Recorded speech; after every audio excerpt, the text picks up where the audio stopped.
नमस्कार दर्शक बंधु साई अनंत आश्रम को स्वागत। नूआ वर्ष ही राशि उपर शनि को कुदृष्टि 2027 जाके रहा पड़ो सावधान। तमें पुओ को नहीं कि बाबा पाख आसला परे आपनकर कौन परिवर्तन है पुअर जो गोड़ हाथ फाटुला तार भी कौन परिवर्तन है? हाँ आज्ञा मुझे जड़े सांग पिला शुणिकी आपण पाक आसला आसला मो पु दीर्घ 7 वर्ष है जो कष्टा भोगुला मोर हृदबोध हो 7 दिन गला भाया लगे तेणुक बहुत सल्व हो जाए बाबा को कोटि कोटि प्रणाम आउ महावीर पंचमुखी महावीर हनुमान को मो स्वामी जहाँ कहले मुझे से कहूँ चाहूँगी तथा मोर अलग अनुभूति बाबा कहले मेडिटेशन करने सार खाई मेडिटेशन कलापर काली कर मेडिटेशन मुझे निजे महावीर आसिक छुई पेटू देवी मुझे कष्ट पाई मो पुओ एमती कि बर्तमान अनुभव करुँच मो पुओ भविष्य संपूर्ण भल।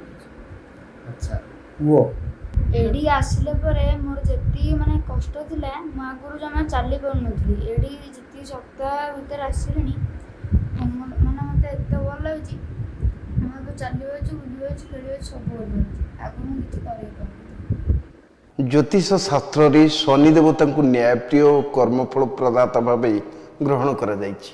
शनि प्रति 2.5 वर्ष थे राशि परिवर्तन करिथांती।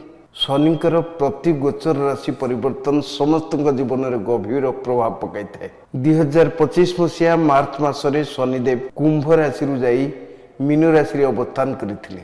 शनिदेव यही राशि आसंता 2027 जाए रहिबे। एणु जो जातक जन्म राशि शनि 2, 5 अथवा 9 स्थान में विराजमान करिवे सेमानक जीवन में एक बड़ धरणर सकारात्मक परिवर्तन होगाक जाउछि। एही परिस्थिति 2026 रे शनि मीन राशि बसी एही राशिगुड़िक उपरे आसंता 2027 जाए निज दृष्टि बनई रखिबे। ए संपर्क में विभिन्न ज्योतिष विशारद माने मत देई कहिचन जे 2.5 वर्ष रही महत्वपूर्ण गोचर रे 3 राशिगुड़िक विशेष भाव ध्यान देवाक आवश्यकता रही। एही राशिगुड़िक आर्थिक क्यारियर समृद्धि और धन वृद्धि मामलें आगक बहुत खराब समय आसवाक बाकी रही। आसंतु जानिबा केउं राशि विशिष्ट व्यक्ति विशेष मानकु 2027 जाए सावधान होई चलिबाक पड़िबो। शनिदेव गोचर चलन कर्कट राशि लोक मानक आशा आशंकार भर्ती हुई रही। जो मानकर क्यारियर रे सफलता मिलवा अटकी रही सेमानकु आहुरी अनेक समय जाए सफलता मिलवार संभावना कम रही। चाकरी बदलैबा किंबा प्रमोशन मिलबारे मध्य संभावना कम रही।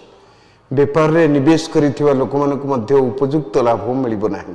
वृष राशि व्यक्ति विशेषक पई एही गोचर क्यारियर बेपार क्षेत्र रे प्रबल असुविधार कारण हेबाक जाउछि।